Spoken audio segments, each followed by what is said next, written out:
people are free to come and go. People go visit friends, people go downtown, people go to the library, people go lots of places. For loitering specifically, you know, we do have people, we have our staff who are providing walkabouts, who are checking in with people. We do those a couple of times an hour, you know, and that's 24/7 that we're doing that. So people go check in. Oftentimes we don't have people who are loitering for terribly long amounts of time, and we're checking in with people continuously. And then I wanted to speak a little bit too about what we do and why we do it the way that we do it. So, I mean, Interfaith Works has been providing homeless services in Olympia for 30 years. We've been continuously sheltering and offering shelter every night for the past 10 years through our emergency shelter, so the shelter that kind of grew into the Unity Commons space. And I've heard a lot of, you know, like, you gotta let people hit rock bottom, you gotta, you know, have this, and that's not what we've found in our time.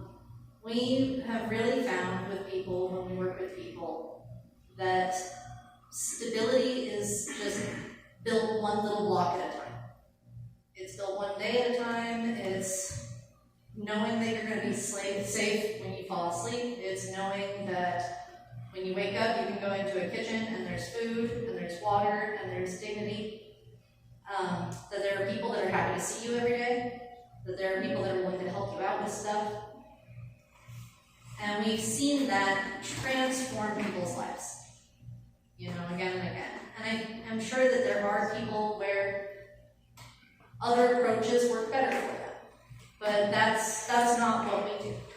You know, our services are really built around the idea that everybody deserves second chances, third chances, that everybody deserves safety, that everybody deserves to feel like they belong somewhere. We really try to have that be the basis.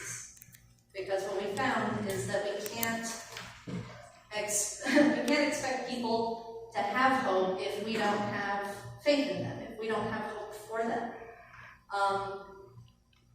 And sometimes that does result in hard situations for us too.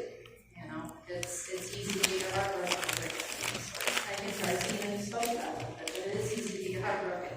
I'd like to get women for $3. Yeah, and it's hard to pick up and hope more, you know. But we've seen people who have stayed with us for 5, 6, 7 years continuously, who came in at one spot in their lives, and through time and consistency and having people show up for them and say, hey, you matter, and hey, we care about you. We've seen people go on to be housed in the community pretty darn successfully, you know. And that's one of the beautiful things about our partnership, you know. And I think that, you know, somebody spoke about buildings being built and then, you know, they're trashed in a year. That's not our building, you know.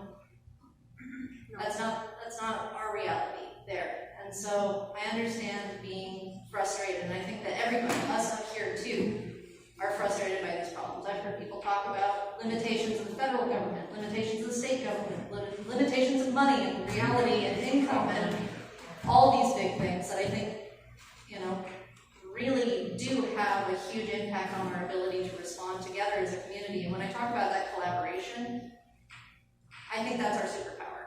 You know, the rest of it is more tangible stuff like time, money, and this, you know, advocacy and stuff, but us being able to get together and say, okay, this is what we can do, okay, this is the part that we can do. That's how we make a lot out of what is not enough. And I'm sorry, I probably went a little off tangent on that, but I hope I've spoken to your questions too. Yes, it just seems to me if they're coming there for services, the services aren't provided outside the building, it's inside the building. Yeah. So that's like, I'm sorry, but I mean, I go up and down next to people a lot. Mm-hmm. And there are very few times that I've driven by there where there's no one outside. And sometimes people are just hanging outside in the sunshine, sometimes people are waiting for dial-in or something like that, you know, there are things like that. Yeah, I mean, I do, I see people with their walkers, and that's fine.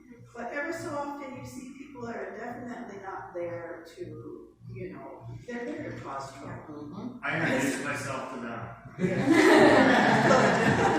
And so do we, you know, and we try to make contact and talk to people and find out what's going on. And that was actually part of the decision that we made to not provide door-side outreach through unit comments, you know. And so sometimes we might be out there saying, hey, can we direct you up the street to our service center where we can help you out with certain things, so.